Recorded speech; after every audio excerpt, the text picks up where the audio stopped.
we were shot at. I remember bullets whistling right past, striking water on the rice paddies as we were running for our lives, and I just followed my dad. The Vietnam War, a costly armed conflict that pitted the communist regime of North Vietnam and its southern allies, known as the Viet Cong. North Vietnam captured Saigon in April of 1975, which marked the end of the war. This began a transition period leading to the formal reunification of Vietnam under communist rule, and one family's desire to give their children a better future. Perhaps what made my parents decide to leave was the conditions that we found ourselves in after the war. And I certainly remember the end of the war. We were basically walking really fast or running at times, heading to some place at the time I didn't know. And my recollections were bodies laying on the side of the roads or uniforms being stripped, just laying on the side of the road, and it was total chaos. And then turning around, going back home at one point, getting under our beds, as the house was shaking from the bombs that were exploding in the surrounding areas. I also remember this overwhelming feeling that there's just a lot of suffering in the world, and that that I was strong enough to take that on. As a child, I felt all of those sort of emotions and pains, if you will, and so I understood why my parents decided to leave. And so they made 6 different attempts to escape. Colonel Nguyen's father also did not want his sons to be conscripted into the new government's army. In Vietnam, at the age of 13, the boys would have to join. After 5 failed attempts to flee the country, Colonel Nguyen's family succeeded in 1981. We got onto a little boat that rowed basically all day. We met up with a bigger boat by dusk, and we saw many other little rowboats join up, and we got onto this river boat. There were over 60 people on board, so it was very, very tight. So from there, we took off to sea.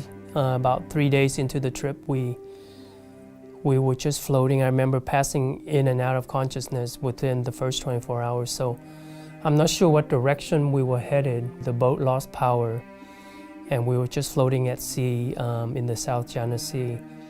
I closed my eyes, and I remember talking to God saying, I'm gonna die now.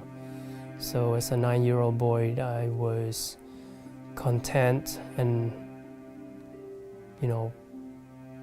ready to die. But Colonel Nguyen didn't die. The Hong Kong fishing boat took them to Malaysia. After being picked up by the UN and taken to a refugee camp, Colonel Nguyen's dad became an interpreter for the United States because of his military experience. After a 9-month immigration process in Malaysia and a stay in the Philippines to study English, and we learned how to sing, row, row, row your boat gently down the stream, merrily, merrily, merrily, life is but a dream. Of course, the stream, as it were, became an ocean. Colonel Nguyen and his family were sponsored by his mom's cousin and finally made it to the United States in Colorado Springs. We stopped by King Soopers, which I think still is a grocery chain in Colorado. And I remember the aisles and aisles of food and just goodies, and just looking around thinking, who's watching all this stuff? Even though with the influence of the Air Force Academy in his backyard, serving in the military was not an original thought. The truth of it is I hated the military as a child.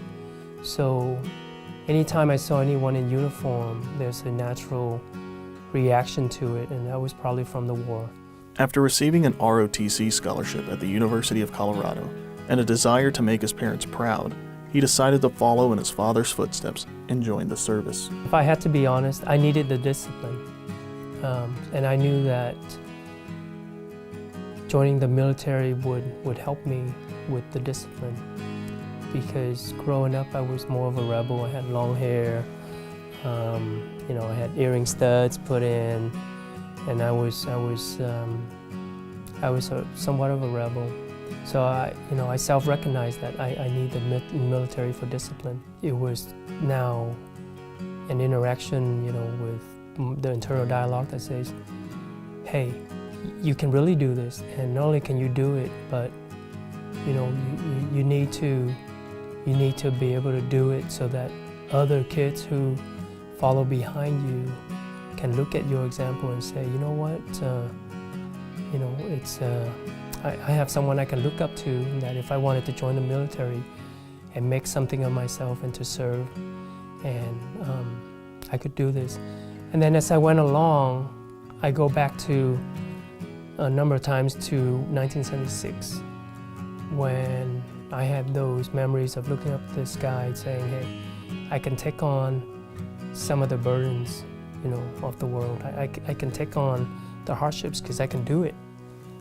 And so those sort of memories came back, and then that's when I realized, you know what, I can do this. And he did join, becoming part of the finance world in the Air Force. Colonel Nguyen says that finance is a discipline that is often misunderstood, and to him, it's about the people, not the numbers. He realized how resiliency has played a direct role from his childhood into his career. You could say that because I'm resilient, I'm able to survive as a financial manager, and there's probably some truth to that. It's a very difficult discipline because no organization ever has enough funding to do everything that they're asked to do. And so part of it is my background really helps me to formulate solutions to get beyond where we are now to where we really need to go. And so I think there's an intertwined relationship there between sort of my background, the difficulties that I grew up in and had to overcome, whether it's the war, whether it's the ocean, whether it's the early struggles with the command of my second language, to my career where it wasn't always all roses. Colonel Nguyen found himself at another crossroad in his life when he received notification from his commander that he was being riffed from the Air Force for unknown reasons at the time. Unsure of what to do, he went for a run. There was this track at Kunsan in the middle of the base where I just ran and ran and ran. And I looked up to God and I talked to God. And I said, I know you're trying to tell me something, so whatever it is you're telling me, I'm listening. So come to find out, I had a missing OPR, missing declaration. That made the difference between the board retaining me or not retaining Major Nguyen at the time. And so I wrote the Air Force Board for correction of records. By Christmas, I was informed by Colonel Brown, the wing commander, that I was back in. I tell that story to say not only in my personal life did I experience challenges, but in my professional career, I've definitely had to overcome some significant events. So I think my legacy is that, I would like to leave is that don't ever sell yourself short. Be confident in what you're trying to do. In reality, you can do anything you set yourself out to do. You really can, other than violating laws or the laws of physics. It is entirely possible to achieve your goals. Understanding the life he has today, Colonel Nguyen is forever grateful of his father's risk.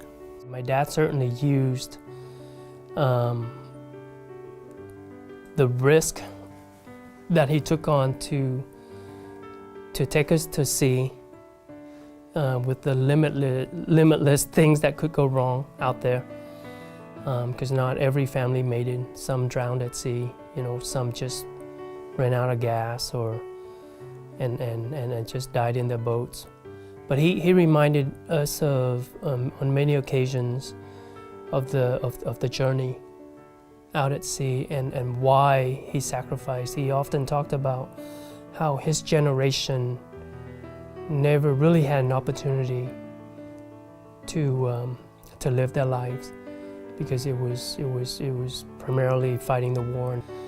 So he reminded me about some of those stories and some of the struggles and why he risked all of our lives in order for us to have a future. And so don't waste that. And so as I go through my career and the level of success I've achieved in uniform, I wanted to always share that with my dad, to let him know that he didn't sacrifice without a lot of good, to let him know that I'm just carrying on his legacy, and I'm thankful for that.